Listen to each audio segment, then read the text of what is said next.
diagnósticos de síndromes linfoproliferativos B por citometría de flujo. Gracias.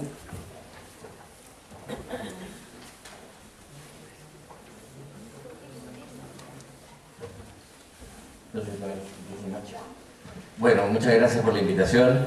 Lo más largo fue la presentación, que en realidad es como para que la escucha la suegra de uno, pero bueno. Un par de comentarios antes. Muchas gracias, doctora Nieto, por su presentación, muy entretenida, brillante, me encantó. Compartimos a la banca además y los dos estuvimos bajo el generoso yugo de Fao, que en realidad, igual que Mauricio, aprendimos harto, tratamos de aprender harto de él. Un par de comentarios para gente que a lo mejor no trabaja mucho con citometría, pero sí, por ejemplo, con biología molecular. La doctora dijo algo que es muy importante cuando habló de la sensibilidad de la técnica y la capacidad de ver eventos infrecuentes. Fenómeno que es muy importante hoy en día. No vamos a hablar de eso en esta charla, pero sí lo hemos conversado alguna vez en relación a leucemias agudas y también ahora es muy importante el linfoproliferativo del tema de enfermedad mínima residual, en que uno busca eventos aberrantes de baja frecuencia. Y siempre hemos tenido la idea, y a los alumnos de pregrado se les enseña que la técnica top para eso es la PCR. Y efectivamente la PCR, las técnicas moleculares, tienen un nivel de sensibilidad muy importante, pero siguen siendo semi-cuantitativos. Incluso la PCR cuantitativa toma ciertas asunciones que no necesariamente son ciertas, porque compara contra un gen que se supone que es estable, y contrasta el gen que está buscando, por ejemplo, la translocación 922. Mañana vamos a tener una reseña de eso de la doctora Mónica Romero, pero resulta que el gen 922, que es un transcrito, no está siempre exactamente igual en todas las células tumorales, por lo tanto, es una comparación que, a pesar de que se ha avanzado, es semi-cuantitativa. La diferencia aquí con citometría, y no es porque yo sea citometrista, pero es verdad, es que es mucho mejor, es que ustedes comparan células vivas, enteras, no comparan una proteína, comparan células viendo un patrón y las contrastan con un número de células que ustedes vieron también. Cuando la doctora mencionaba estos lead gate de adquisición, lo que hace uno es concentrar electrónicamente, también con suerte en físico, esas células y definir que son eventos diferentes, aberrantes, porque tienen muchos parámetros que se lo dicen, ¿de acuerdo? Y por lo tanto tiene una sensibilidad y una especificidad tremendamente alta, y por eso que han tenido tanto impacto en enfermedad mínima residual. Y hoy en día podríamos decir que probablemente son equivalentes en cuanto a sensibilidad, si es que uno hace las técnicas que mencionó la doctora y se da el tiempo y el paso de hacer evaluación de muchas células, de varios millones de células, y de hacer ese cambio. El segundo, que es interesante, hay muchos fenómenos que parecen ser fisiológicos, son patológicos desde luego, pero que son de la edad. Nosotros aquí hay algunos patólogos, está el doctor Valbuena, que nos va a hablar después de la anatomía patológica de los linfomas, y cuando uno analiza, por ejemplo, la próstata de los hombres mayores de 90 a 95 años, la proporción de adenocarcinoma que encuentra es gigante. El mismo fenómeno que mencionó la doctora de la linfocitosis monoclonal, lo conocemos desde mucho antes, empezó a investigar antes, en el contexto del mieloma y las gamopatías monoclonales, ¿cierto? Las ENGAS, las gamopatías monoclonales de significado incierto. Ya el doctor Kyle hace 20 o 30 años atrás definió este nuevo concepto de las de significado incierto, porque algunas de ellas van a evolucionar. O sea, son fenómenos relativamente frecuentes y efectivamente hay que estar atentos porque hay que caracterizarlos bien. La doctora mencionó algo muy cierto y a mí me ha pasado muchas veces, que los pacientes llegan con el diagnóstico de que tienen una leucemia. Y la palabra leucemia es aterradora, porque la gente siempre piensa en los Ferrari, no en los Mazda 2 o las citronetas, ¿no es cierto? La LLC son citronetas muchas veces, a veces son un Mazda 2, pero las leucemias agudas son un Ferrari, ¿no? Como el del doctor Chandía. Así que bueno, tener en consideración todas estas cosas.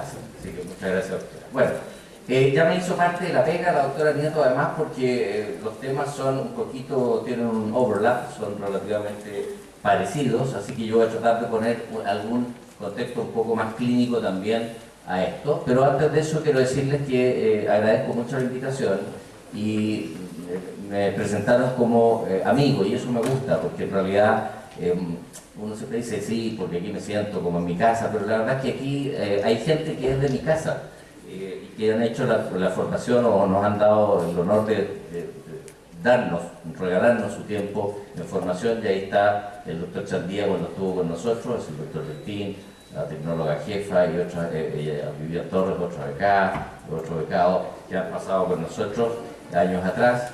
Ahí está de nuevo Mauricio Chandía, se recordará de algunas de esas reuniones, Feo soy yo, este es Mauricio Galleguillo, mi mano derecha en la citometría de flujo, los tecnólogas, etc.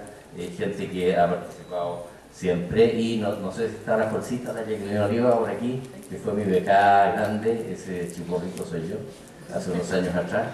Y aquí vemos que también hay algo de algarabía, no solo es el laboratorio, este es un paseo que hacemos anualmente a un campo de una de las tecnólogas que queda en Lleida.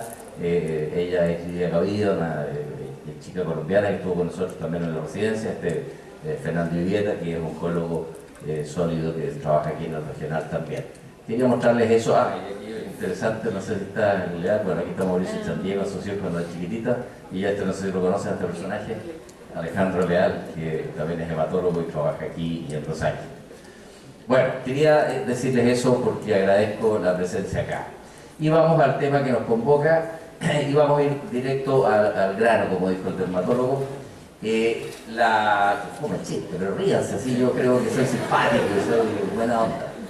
Bueno, una cosa que los clínicos nos encontramos con frecuencia, así como la doctora mencionó, linfocitosis, ¿no es cierto?, relativa o absoluta, también otra condición clínica que es frecuente, y esto es transversal a la edad, niños, adultos, etcétera, es la presencia de ganglios crecidos, adenopatías o adenomegalias. Y claro, aquí tenemos algo un poco grosero, porque esta señora tiene una adenopatía grandota supraclavicular y cervical lateral o posterior, que tiene harta pinta de ser mala esa cuestión, ¿no es cierto? Pero bueno, en definitiva hay enfermedades benignas que lo pueden dar, inflamatorias, infecciosas, pero también tumorales, y sigue siendo, y por eso está en grande, la histología el gold standard, incluso legalmente el gold standard, a pesar de que los que hacemos citometría o técnicas moleculares podemos tener nuestras discrepancias, porque creemos que nuestras técnicas pueden ayudar mucho y aportar casi con certeza, mal que le pese a Balbuena por ahí. Entonces la citometría también puede darnos una mano, y de darnos una mano parte por algo súper básico, y es conocer, esto es obvio lo que voy a decir, es conocer muy bien lo normal. La principal causa de errores en todo ámbito, cuando yo analizo algo, es no saber bien lo normal. Si yo no sé muy bien lo normal, voy a equivocarme.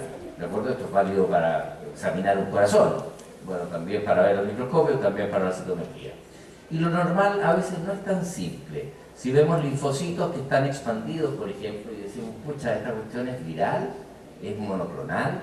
Si es monoclonal, ¿de qué cosa es? ¿Es mala? ¿Es buena? ¿Es más o menos? No tengo idea. Pero si uno mira las células B, por ejemplo, en la médula ósea, dice, mira, si las marcamos con CD19 y las contrastamos con SIDE y con forward scatter, tamaño, granularidad, mira, las células de la médula ósea B son como todas iguales, se parecen, son sencillitas. Ustedes saben que biológicamente, funcionalmente no debe nada de sencillo, pero parece que fenotípicamente sí, la buena pega. ¿Por qué? Y esto es simplemente un ejemplo, porque si uno contrasta, hicimos este lead gate para expandir la población de células que estamos mirando, vemos que las células B en realidad tienen una dinámica de evolución, de maduración, de diferenciación que es muy variable. Las primeras células CD34 que se orientan hacia la línea B expresan ya CD19 y CD79A, una molécula relacionada al receptor de tipo IgH, y no expresan ni CD10. CD10, les recuerdo, es lo que se llama el antígeno común de la leucemia linfática aguda, o CALA, no porque esté en las leucemias solamente, sino que porque ahí se describió hace muchos años atrás, y que después la célula empieza a ganar esta molécula CD10, después la empieza a perder. Recuerden que cada puntito representa a una célula expresada en el espacio. Después entonces empieza a ganar CD10 y empieza a ganar paulatinamente CD20. Y esto es lo que se llama la etapa de maduración intramedular, que es antígeno independiente. Todo esto ocurre dentro de la médula ósea, y aquí la célula sale de shopping, sale a patiperrear por ahí, y se encuentra con los antígenos y termina su maduración. De modo tal que las células que ya están maduras y expresan la cadena ligera o capa o lambda, ustedes ven que estas de aquí no, ya expresan también en forma intensa el CD20, intensa y homogénea, y han perdido el CD10. De hecho, estas células ya son las células que pasaron por fuera, hicieron shopping, que ya son maduras, que tienen su restricción de cadena ligera como corresponde y que han vuelto en parte de ellas a la médula y por lo tanto estamos viendo un estudio dinámico, es como si pusiéramos un cultivo celular y vemos las células hora a hora qué les va pasando, eso es lo que estamos viendo en la citometría. Y es muy importante porque resulta que si yo veo estas células en sangre periférica no son normales, ¿se fijan? Y si yo veo solo estas células en alguna parte, o sea, tengo que conocer muy bien cómo es el patrón de maduración normal y dónde ocurre, y esto valídenlo para muchos antígenos y para células T, NK, mieloides, etcétera, para poder definir qué es anormal, ¿ok? Y aquí tenemos una punción con aguja fina de una muestra de ganglio y vemos cómo hay células T, que algunas expresan CD4, otras CD8, coexpresan CD7 y 5, eso es normal, y hay células B, que si ustedes se fijan es solo el patrón de célula madura, en tu caso real, con expresión homogénea e intensa de CD20, sin prácticamente células en el camino madurativo y todas expresan o kappa o lambda, o sea, este enfermo no tiene un síndrome aparentemente linfoproliferativo de tipo B ni T, ¿de acuerdo? Alguien podría decir, ¿no es cierto? Pero bueno, decir, no sirve para nada porquería porque lo que tiene es un adenocarcinoma metastásico. Sí, claro, puede ser, y por eso que son cosas complementarias con la anatomía patológica. Estas no son competencias, son complementos. Uno puede decir sospechado, si hay una población de células, por ejemplo, que no expresan el antígeno común CD45 y dice, ojo, aquí puede haber algo raro, ¿no? Bueno, si nos empezamos a meter en los linfomas son un abanico, un capítulo grandote, y cada vez que la OMS se le ocurre juntarse, nos enreda la perdiz. Ojalá no se junten más, o se junten cada mucho, porque cada vez tenemos que reaprender cosas y empiezan a haber condiciones, ¿no es cierto?, transitorias, y después le ponemos otro nombre, y después otro nombre, y nos vamos enredando, y los médicos que somos clínicos nos gustan las cuestiones claras, ¿no? Y esto es un software. ¿Algo otro? ¿Sí? ¿Se ocurrió? Bueno, y los linfomas en realidad siempre se han basado en sus clasificaciones esencialmente en el patrón de actuación de la arquitectura. El doctor Balbuena nos va a ilustrar sobre esto. Allí tienen claramente un patrón nodular versus un patrón difuso, y sobre el tipo de células, el que predomina es célula chica, de aspecto maduro, o más grande, o más inmadura, centrocitos, centroblastos, nos vamos a entretener con eso con el doctor, eso nos permitía clasificar. Y aquí hay, simplemente por el recuerdo romántico, clasificaciones antiguas como Kiel, Rappaport o la Working Formulation, que estaba de moda con eso de los 90, en que ni siquiera había que aprendérsela, era como lógica, de célula chica a célula grande, de patrón nodular a patrón difuso, listo, te lo aprendí. No se llevaba nada, porque era un reo, porque tenías pacientes de malignidad intermedia que les iba muy bien, de malignidad supuestamente baja que les iba pésimo, o sea, al final era un enredo. Y claramente se necesitaba avanzar, y ese avance empezó a considerar ya años atrás los cambios fenotípicos y los cambios genotípicos e incorporándolo a la medida de lo que iba a pasar. La primera que lo hizo fue la REAL, que no es que sea real, sino que es la clasificación revisada del grupo americano y europeo, y la OMS, que ha tomado el comando, y no voy a entrar en el detalle, pero que define de alguna manera ahora a los distintos subtipos de síndromes linfoproliferativos, desde las neoplasias linfoides más inmaduras, estas equivalen a las leucemias agudas y linfomas linfoblásticos, que biológicamente son similares, y dentro de las neoplasias linfoides a los Hodgkin, con las variedades clásicas y no clásicas, y a los de células B maduras y células T y NK, y no voy a entrar en el detalle específico de cada uno, pero sí nombrarles algunos ejemplos. Y los dejo invitados para la tarde. Van a haber talleres de análisis de casos así, en vivo, aquí, al azar, pum, agarramos uno y no ustedes, no lo vamos, tranquilo, no lo vamos a biopsiar. La idea es buena, podríamos montarla para la próxima, pero al azar una biopsia. Bueno, y sino que vamos a analizar casos para que vean cómo se puede ir haciendo en términos vivos y cómo esto no es tan automatizado. Ahora, ¿por qué darnos este trabajo? Aquí. Si somos pesimistas y decimos, mira, si miramos, esto es antiguo por supuesto, pero si miramos cómo les va a los linfomas foliculares, por ejemplo, los linfomas de bajo grado, les va mal. ¿Por qué? O sea, les va que viven harto, tienen medianas de supervivencia de 10, 12 años, pero ¿sabes qué? Darle lo que le den no se cura. No, la curva de sobrevida Kaplan-Meier no tiene plató. Ustedes saben que cuando una curva no tiene plató es que no se cura, ¿no es cierto? Si tiene plató, quiere decir que hay pacientes que sí dejan de recaer o dejan de morirse de ese evento y se supone que es curable. Esta curva, por lo tanto, es típica de la vida, ¿no es cierto? Porque la población de seres humanos se va muriendo siempre, nos guste o no. O sea, la gran conclusión de esta charla es que la vida es una enfermedad 100% mortal de transmisión sexual. ¿Sí? Bueno. ¿Están atentos por lo menos? Ya. Entonces uno podría decir, mira, pero ¿para qué clasificar tanto? Si los que son de célula chica les va de esa manera, y los que son de célula grande les va de otra manera. Pero es que resulta que no es tan así. Porque dentro de las células chicas, los foliculares o los de zona marginal tienen una curva que, si bien no logra plató, tiene una mediana supervivencia que es bastante más larga que otras, como la mencionó la doctora, como la linfoma de células del manto, en que el comportamiento es mucho más agresivo y la mediana de supervivencia no llega, a menos que hagamos terapias mucho más agresivas, incluyendo trasplante de médula ósea precoz, a sobrevidas de 2,5, 3, o medianas de 2,5, 3 años, versus los otros que pueden tener 3 o 4 veces más esa mediana.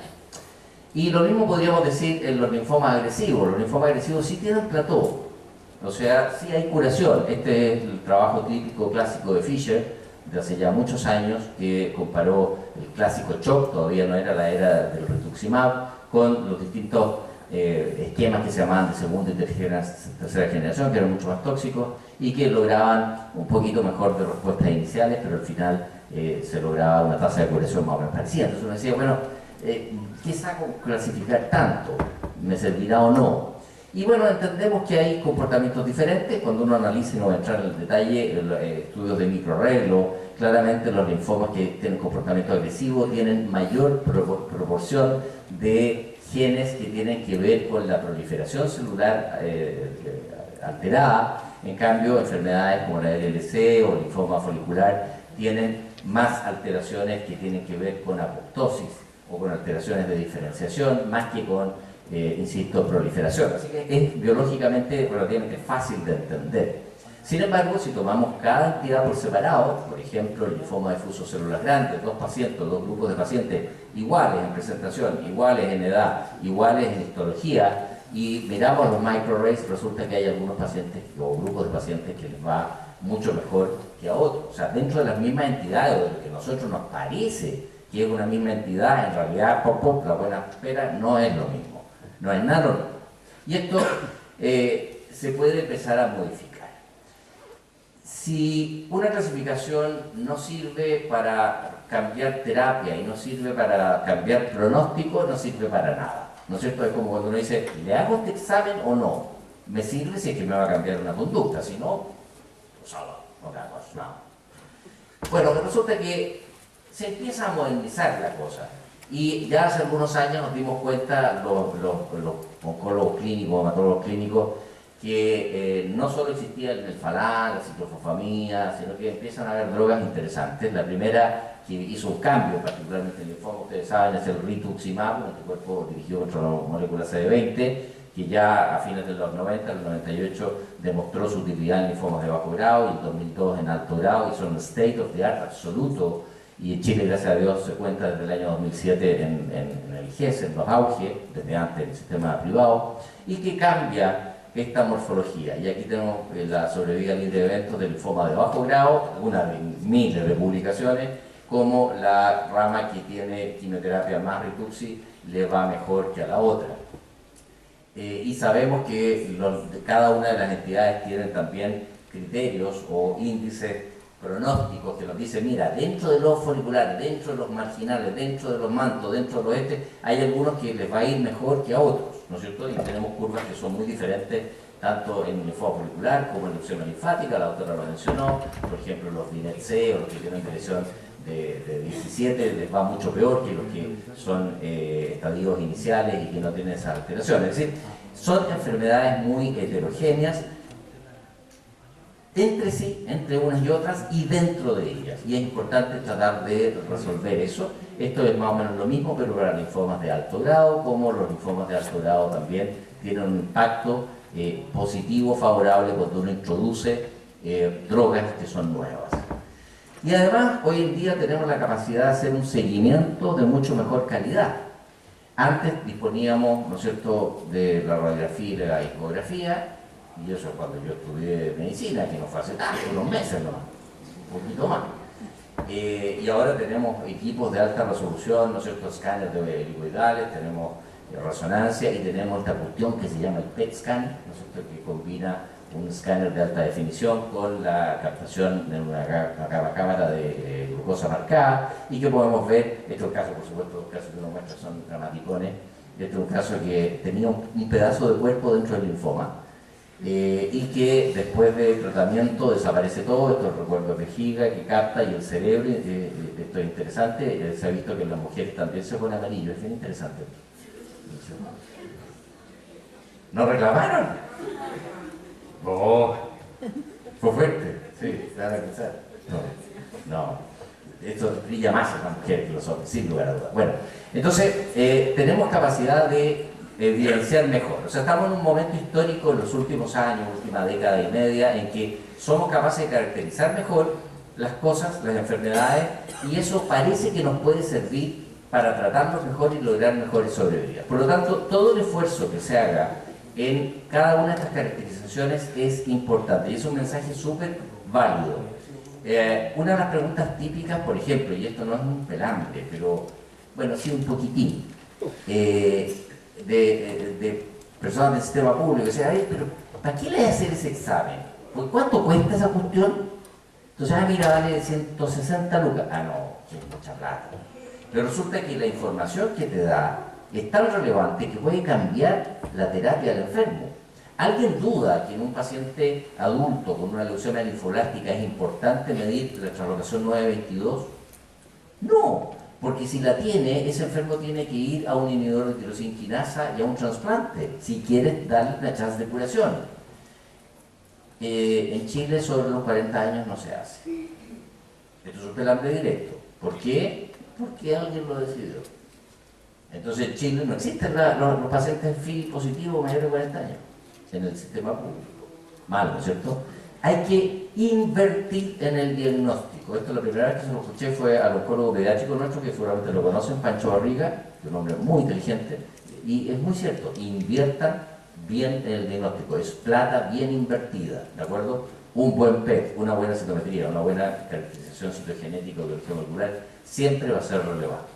Bueno, en citometría, la gente de Becton Dickinson y particularmente Alberto Fao, que hace propaganda a Becton, que es una porquería. Hola Esther, ¿cómo estáis? ¿Me quieres? Bueno, no, es mentiras.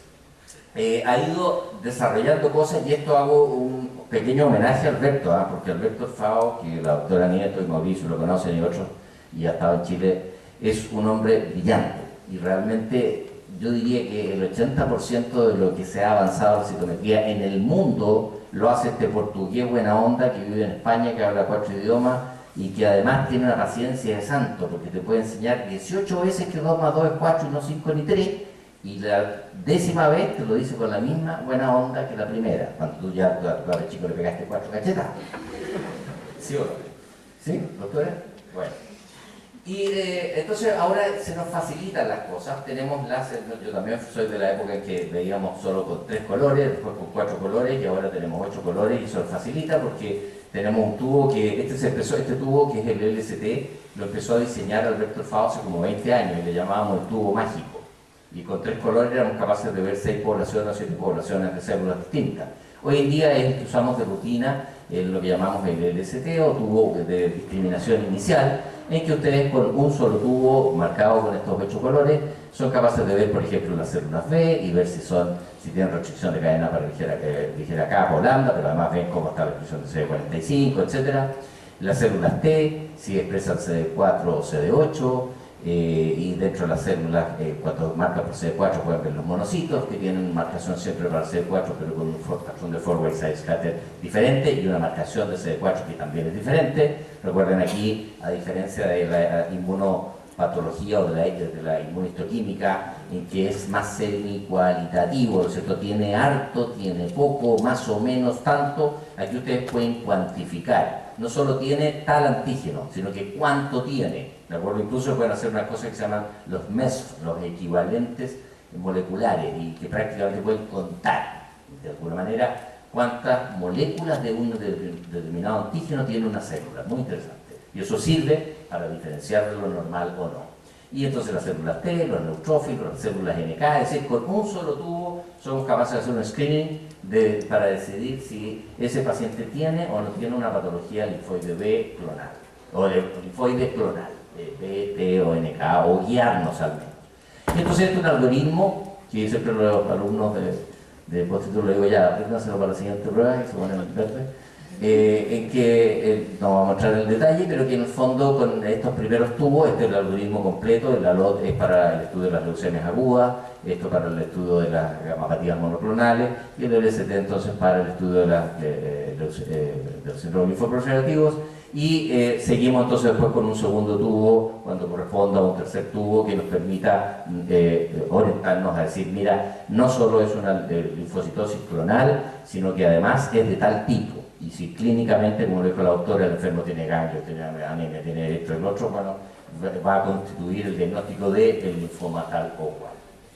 Y vemos algunos ejemplos, ya esto lo mostró la doctora Nieto, así que va a ser un poco redundante, pero esto es un ejemplo en que hay una linfocitosis. Esto es sangre periférica, ustedes ven las células T que expresan de forma normal el CD3, algunas de ellas son CD4 y CD8, y expresan 7 y 5, aquí está marcado solo el 5, las células T son esas. Y vemos cómo hay una población expandida de células B que son CD19 pero que coexpresan CD5, ¿de acuerdo? Esas son las células B residuales, esas poquitas rojas que quedan ahí normales, y estas células expresan CD20. Recuerden que la célula normal B expresa CD20, pero en una cantidad intensa y homogénea, y aquí es heterogéneo y débil. Esta es una escala logarítmica, por lo tanto los cambios aquí significan de 10 en 10, ¿ok? O sea que es, en cuanto a la expresión, muy diferente. Y en este caso expresa la molécula CD23, que es propia de esta entidad que mencionó la doctora, que es la leucemia linfática crónica, la coexpresión de 5, 19, 20D, 23 y CD200, como vamos a ver en la siguiente diapositiva, son típicas de esta enfermedad y típicamente tiene reordenamiento, por supuesto, clonal de algunas de las cadenas ligeras, con la característica de que es débil. Interesante, es débil. Es clonal, pero es débil. Y es tan débil que muchas veces cuesta decir, chuta, es kappa, es lambda o es negativa esta cuestión, porque como que se desplaza un poquito nomás, ¿de acuerdo? A diferencia de otros síndromes linfoproliferativos. En la era más moderna también usamos el marcador CD200, que yo como PET-CT, ya se me olvidó, parece que está ahí. Ya son las células en rojo, que tienen, ¿no es cierto?, en este caso también, este otro caso, pero también CD19, con coexpresión de, ya no veo nada, aquí está CD5, es el CD5, que es más débil en este caso que la célula T, y que son CD200 y clonales para la cadena ligera. No veo ni un pimiento de estas. Ahora, ¿por qué es importante? La autora ya lo mostró. La linfocitosis monoclonal, mírala, ve si es de alta masa, si es de baja masa, vigílalo, igual que un gas, ¿no es cierto?, versus un mieloma. Si es un LLC, bueno, a ver, tranquilo, en general tranquilo, tiene mediana de supervivencia, yo puse ahí 10 años, las cifras son variables según los trabajos, pero más o menos por ahí. O sea, son enfermos que les va más o menos bien, y además la mayoría de ellos son añosos. El concepto añoso es variable según la edad de uno, pero 70, ¿no es cierto? Ya uno ve a muchos gallos con LLC de 75, de 76, de 80 que están estupendos y que corren la maratón mejor que uno. Eso es como si yo corriera la maratón. Bueno, y de hecho la mayor parte de los pacientes son asintomáticos, la edad media, como les digo, son 70 años, clínica tienen muy poca, muchos de ellos, o sea, muchas veces son hallazgos. Por supuesto que hay algunos que son más mala onda, ¿no es cierto? Y los que tienen algún factor de mal pronóstico, por ejemplo, alteraciones moleculares, o tienen anemia al momento de la presentación, o un tiempo de doblaje de los linfocitos, ya son enfermos que van decantándose hacia una línea más agresiva, y esos son los enfermos que probablemente requieran tratamiento o tratamiento un poco más precoz, los que tienen enfermedad activos, ¿no es cierto? Pero, interesante, esto puede cambiar, y vamos a dar un ejemplo de otras patologías que puede cambiar, pero no siempre hay que tratar, ¿no es cierto? La gente, sobre todo el anglosajón, es de mente fría. Le dicen, mira, tenés esta cuestión que se llama feo, pero no hay que tratarte, listo, ok, ¿cuándo vuelvo? El chileno de sentir la alusión infantil, ¡oh! Se pone como dice el cocodrilo, ¡oh! ¡Qué espanto! Está enfermo, y entonces todo el mundo le dice, uy, gusto conocerte, y el gallo está más sano que el yogur. ¿No es cierto? No siempre hay que tratar, y de hecho no hay evidencia que un tratamiento precoz, salvo algunas condiciones, favorezca la sobrevida global. ¿De acuerdo? Trátalo cuando progresa. O sea, hace un diagnóstico que lo hace, como dijo la doctora, en una hora, barato, en sangre periférica, ni siquiera tienes que pincharle la médula y vas a poder decirle que esté tranquilo al paciente. Pero también puede ocurrir que ese mismo enfermo, con los mismos ganglios, con la misma linfocitosis, tenga este otro patrón, que también lo mencionó la doctora, ya le hiciste la trampa, estoy hablando de serio. Y que también expresa CD5, pero en este caso expresa en forma muy intensa el CD20. No es que uno lo exprese y el otro no, lo expresa en forma intensa, más intensa. Y también tiene restricción de la cadena ligera, en este caso muy intensa.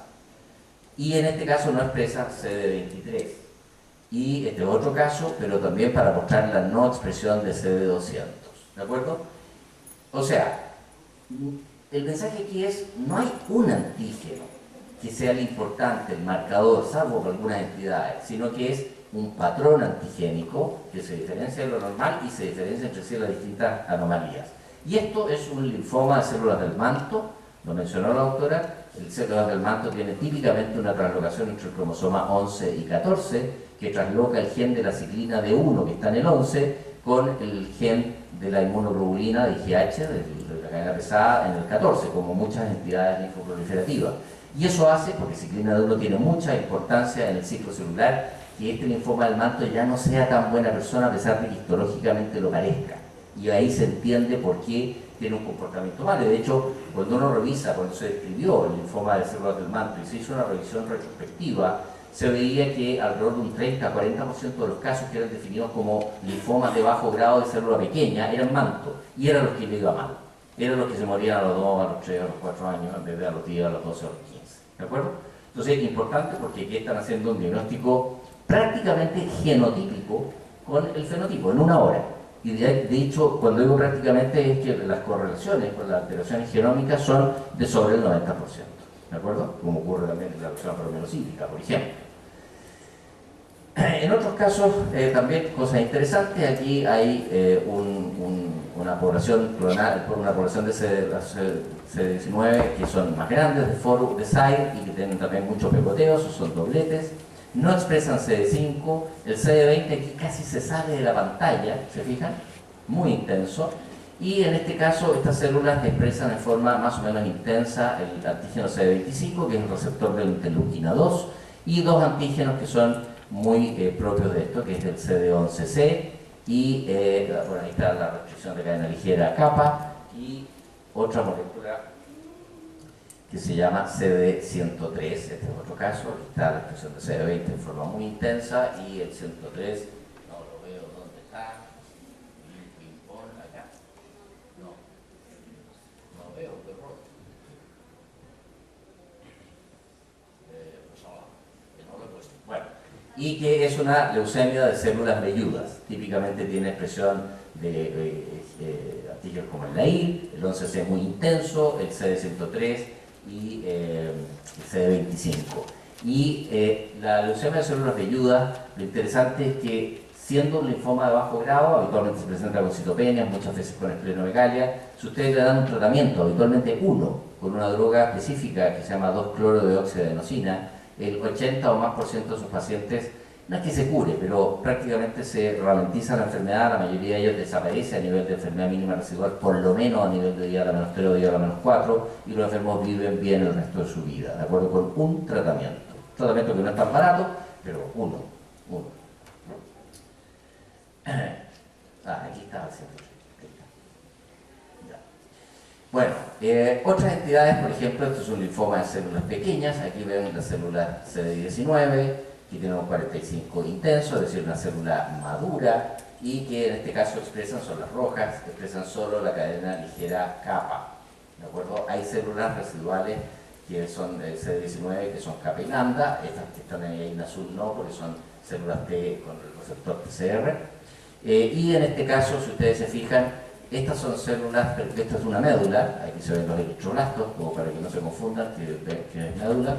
Y aquí hay células que son CD10 intenso, y que son 19, esos son precursores linfoides normales, son linfogonias, son hematogonias linfoides, ¿de acuerdo? Que están madurando en forma normal. Y en cambio tienen las células estas patológicas que no expresan CD5 y que tienen un CD10 intermedio. Entonces este es un linfoma de postcentro germinal que típicamente expresa el CD10 y el más habitual de eso es de células pequeñas, es el linfoma folicular. Linfoma bien portado. La curva que les mostré la primera con el chiste malo de la vida es un linfoma folicular, ¿de acuerdo?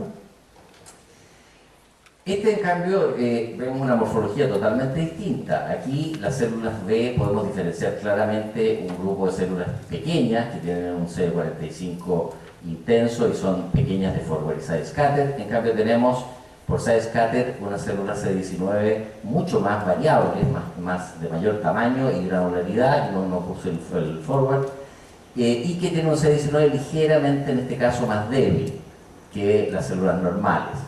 Estas células son claramente clonales para la cadena ligera kappa, aquí están las kappa. En cambio, esas, las que son chiquititas, son estas azules que son kappa y esas celestes que son lambda, ¿se fijan? O sea, dentro de la misma población de células B podemos diferenciar unas que son claramente policlonales normales, juntito a las células que son clonales anormales. En este caso no expresa CD10, pero corresponde histológicamente a un linfoma difuso de células grandes, y ustedes saben, es el linfoma agresivo más frecuente, ¿de acuerdo? A veces expresa CD10, igual que los linfomas foliculares, a veces no. No todos los linfomas foliculares tampoco expresan CD10, ¿ok? Recuerden que esto es complemento de anatomía patológica, no es en vez de, a pesar de que los citometristas sí creemos que en algunas entidades puede ser en vez de, ¿ok? Sí. Bueno, a veces uno se encuentra con tejidos un poco más difíciles de analizar, ¿no es cierto? Es muy fácil analizar ganglio, médula, sangre, pero a veces los tejidos, los líquidos corporales, un líquido acítico, un lavado celular, una muestra de algún epitelio, por ejemplo una endoscopía, una colonoscopía, son un poquito más difíciles. Este es un caso de un paciente que vino de Bolivia, empezó con una bigastralgia, le hicieron una endoscopía en Bolivia, pero es real, y le diagnosticaron un adenocarcinoma indiferenciado. Entonces le dijeron que había que hacer una gastrectomía total. Y el paciente dijo, no me tinca nada esta cuestión.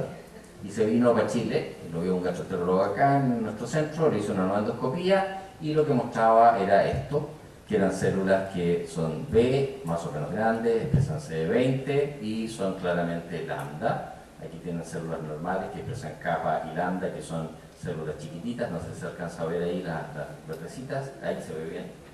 Y lo que tiene el enfermo era un linfoma difuso, células grandes de la mucosa gástrica. Y por supuesto este enfermo no se operó, se hizo quimioterapia y está vivito y coleando y sanito. Y con estómago por.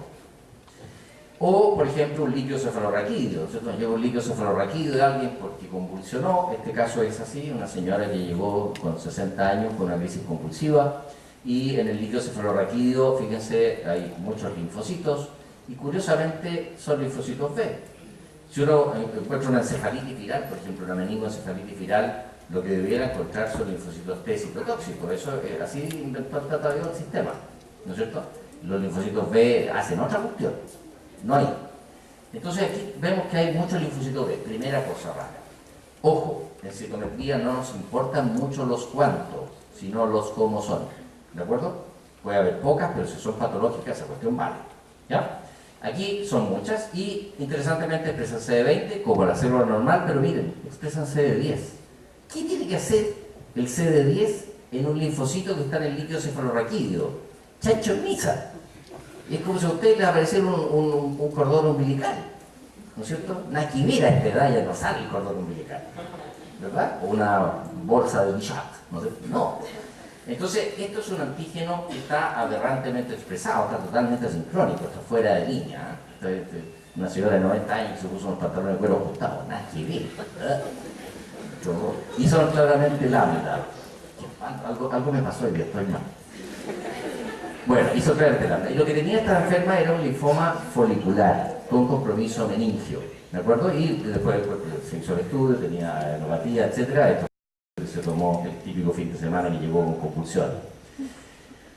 Y otro caso, lo muestro siempre, y puede que algunos de ustedes ya lo hayan conocido, pero es interesante y por lo menos a mí fue muy formativo. Esta es una sangre periférica de una paciente que en ese momento, en el año 98, tenía 46 años y unas manchitas en la piel, que el dermatólogo A le dijo que se pusiera la cremita A, el dermatólogo B la cremita B, y el dermatólogo C dijo, no, esta cuestión no me gusta, la voy a biopsiar, mejor.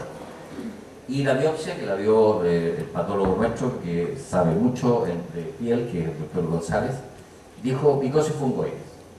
Ustedes saben que la micosis fungoides tiene mal nombre, porque no es una micosis, no es de hongos, sino que es un tumor maligno, un linfoma de células T. Y típicamente pierde algunos antígenos, típicamente una patología de célula T helper, CD4, y pierde algunos antígenos y tiene un patrón histológico muy característico con linfocitos intraepiteliales y con unas bolsitas que se forman que se llaman microabscesos de Poitiers. Siempre hay un francés en esta cuestión en las descripciones. Yo soy escritor. Bueno, pero eso es machito de corporate. Y bueno, esta paciente tenía entonces las células T que ustedes ven ahí, CD3, y esas células T, si son normales, deberían expresar CD4 y CD8, efectivamente están. Pero hay un grupo de células que tienen un site intermedio y son más grandes de forward. Y tienen CD3, pero intermedio. Bueno, en esa época usábamos un monoclonal de una casa comercial que se llamaba Tricolor, el monoclonal, el fluorocromo, y que a veces los monocitos activados pegoteaban por el fluorocromo. ¿De acuerdo? Pegoteaban el anticuerpo, pero por el potito, no por la parte del fragmento FAB. Entonces, podrían haber sido monocitos. Pero si son monocitos, ustedes saben que el monocito, lo dijimos al principio, expresa CD4, pero más débil que el linfocito T helper.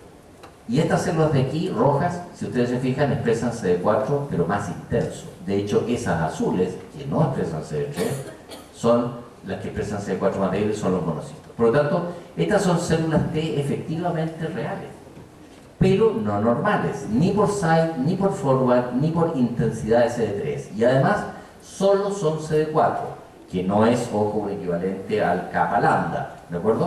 No podemos decir que hay restricción de CD4 o CD8, no. Una guía, pero no es el equivalente. Sin embargo, son todas CD4. Entonces, bueno, tampoco expresan CD7, esas son las normales y estas son las patológicas. Y eso ya cambia un poco las cosas, porque esta señora tenía una supuesta micosis fungoide en estadio localizado, que tiene una mediana de supervivencia bastante parecida a la población normal. Pero cuando ya tiene células en sangre, sobre todo si tiene sobre un determinado umbral, se lo llama síndrome de Sézary. Y esa cuestión ya es mala. Y el síndrome de Sézary puede significar una mediana supervivencia de apenas un par de años. Es muy agresivo. Bueno, pero además estas células expresaban CD25, ya lo mencioné, el receptor de interleuquina 2. Y eso es típico, no patognomónico, pero muy característico de una entidad que se llama ATLL, leucemia linfoma T del adulto. ¿De acuerdo? Ya sé que me pidieron que hablara de linfomas B, pero siempre muestro este caso. Y la leucemia linfoma T del adulto es peor que pegarle a la abuelita. Es lo más malo que puede haber.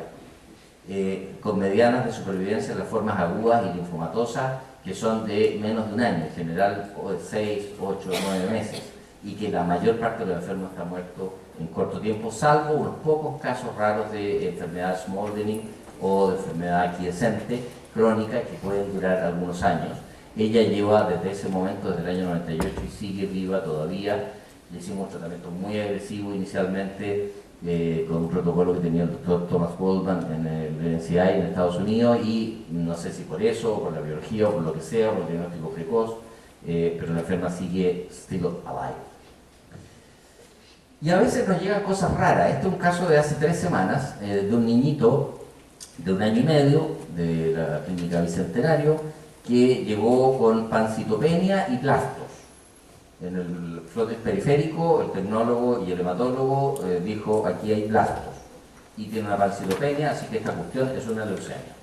Y resulta que si miramos, las células son patológicas, son CD45 negativo, eso puede ocurrir por supuesto en una leucemia aguda, y ocurre en un porcentaje de los casos, no todos son intermedios, pero no tenía marcación para ningún antígeno linfoide B, ni T, ni mieloide. No tenía para 19, 79A, CD3 citoplasmático, CD3 de superficie, CD7, mieloperoxidasa, bla, bla, bla, C-KIT, etc. Y sí marca para CD56, sin marcar tampoco para CD38. Eso es un tumor de origen neuroectodérmico. ¿De acuerdo? En este caso, probablemente el diagnóstico histológico todavía no está, quedó decirme el patólogo, un neuroblastoma, un Pinet o un sarcoma Ewing de esa esfera. Y el tratamiento tiene que ser muy agresivo. Este es un caso de médula, por lo tanto, esto es un caso metastásico y tiene la alteración típica demostrada en nuestro laboratorio también molecular que ocurre en esta enfermedad. Entonces, el mensaje aquí es, ojo, estar abierto. Es cierto que en citometría tenemos varias limitaciones. La primera es que no podemos ver tejidos sólidos, tejidos con cap junctions, ¿no es cierto? Porque tendríamos que tripsinizar las células y ahí pues que nos cargamos los antígenos, tío. Entonces nos sirve solo para células que sean suspendibles, por eso que es tan bueno para el tejido hematopoyético. La segunda desventaja es que no vamos a contestar lo que no preguntamos. Si nosotros no estamos buscando algo específico, no lo vamos a encontrar. Igual que una PCR, si ustedes no ponen los primers correspondientes, no encuentran nada. ¿Ok? Entonces, lo que sí nos permite estos paneles más grandes es que ustedes tienen siempre que caracterizar todas las poblaciones que vean, todas. Porque si se les escapa alguna, tienen que contestarla. Y si no, entonces piensen en otra cosa. Churra, aquí hay una que no me calza ni aquí, ni acá, ni aquí, como este caso. ¿No será que? Y le monto un tubo adicional, ¿de acuerdo? Unas últimas palabras para hacer gamopatía monoclonal. ¿Me quedan 5 minutitos? ¿Sí? No, me quitamos convencer. No, me quitamos convencer. Dulcifícame tu voz. ¿Sí? 5 minutos, ya.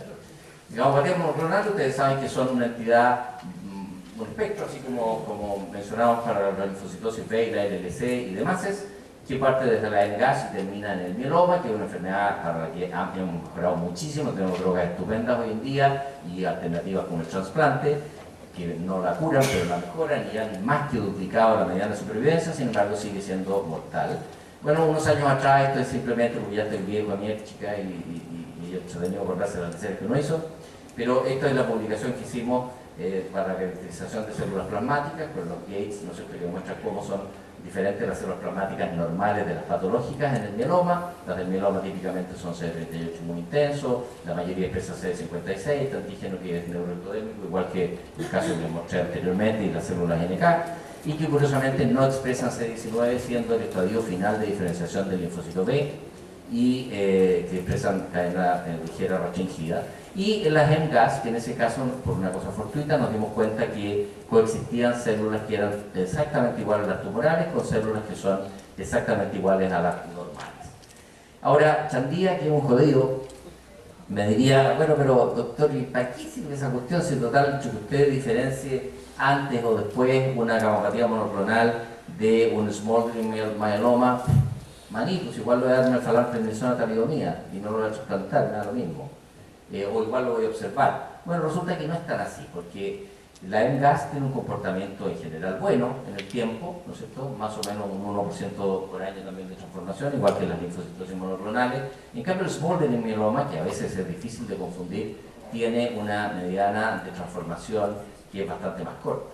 O sea, un porcentaje importante de los pacientes con smoldering myeloma van a evolucionar más rápido en el tiempo hacia un mieloma, y esto es un trabajo interesante que hizo el grupo español a partir de todo esto, que demuestra no solo eso, sino que hay subgrupos dentro de los smoldering myeloma y de las MGAS que podrían comportarse de forma más agresiva. No voy a entrar en el detalle de cómo se diferencia, pero aquí la citometría de flujo y el ratio de cadena ligera es muy importante para definir subgrupos que son de mayor pronóstico de progresión hacia mieloma.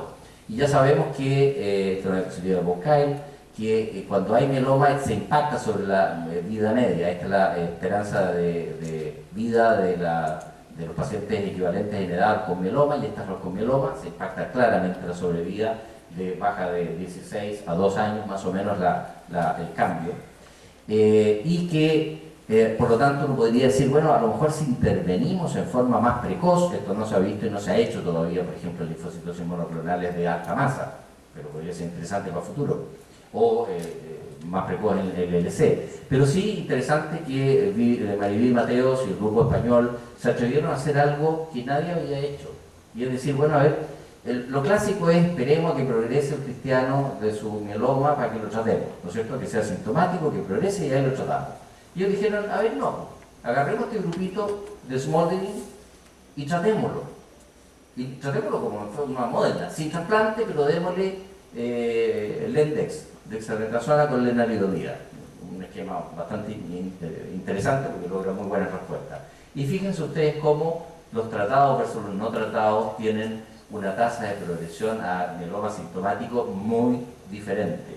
Interesante, esa es la publicación con una mediana de seguimiento de 40 meses, y esta es la publicación en Lancet. Las dos revistas son bien picantes, me vienen en Lancet, ¿ya? Bien, Condorito y la... No, Condorito es bacán, índice de impacto N. Bueno, y a 75 meses, o sea, se mantiene. Por lo tanto, ojo, si caracterizamos mejor subgrupos de patologías, a lo mejor las podemos tratar antes y mejor, ¿de acuerdo? Y podemos caracterizarlas y saber que, por ejemplo, en un mieloma múltiple de diagnóstico, pero después lo seguimos y resulta que las células ya desaparecen, las anormales, y tan solo las normales, y se acompaña de un ratio de cadenas ligeras normales, y esto es una respuesta completa, verdadera, real, y entonces ese paciente le va a ir mejor que si le va a ir en esta curva, que si el paciente hace una respuesta incompleta, por ejemplo, ¿de acuerdo? O sea, el concepto, y con esto ya termino, es caracterizar mejor las cosas nos puede llevar, eso lo voy a saltar, nos puede llevar a definir que quizá estamos empezando, no quiero ser con esto demasiado avesado, pero empezando a cambiar ciertos paradigmas.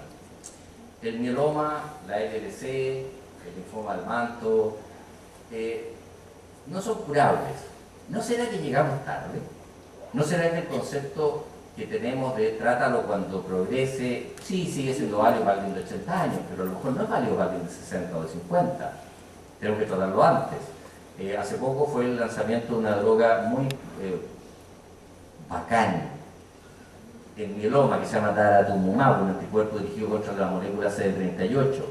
Y resulta que en pacientes recaídos refractarios que habían usado lenalidomida, que habían usado bortezomib, tasas de respuesta global de 70-80%. ¡Wow! Eso no he visto nunca antes. Pero claro, el doctor Tibolón Anguita, cuando fue el lanzamiento de daratumumab, nos hizo una clase preciosa donde nos mencionó cuántas alteraciones genómicas cuando ya está abierto. Y son cientos, de clones. De hecho, en los mielomas de reciente diagnóstico en día Salamanca, si uno busca bien haciendo estas técnicas de alta sensibilidad, no encuentra un clon ni 2 ni 3. Antes decíamos, mira, este es biclonal, qué bacán. Biclonal, 40 subclones. ¿De acuerdo? O sea, cuando ya la enfermedad está abierta, está evidente, son tantos los subclones que es muy probable que muchos de ellos sean resistentes y por eso que no se curan. Quizá, esto es una idea de este chileno picante que está parado acá, hay que partir antes, porque a lo mejor hay menos subclones y los podemos tratar y curar. En la experiencia que les mostré de Mariví Mateos del tratamiento de los smoldering demuestra eso, esa es la dirección a la que va, muy interesante. Entonces, mejoraríamos el tratamiento precoz, mejorando la caracterización, y eso nos podría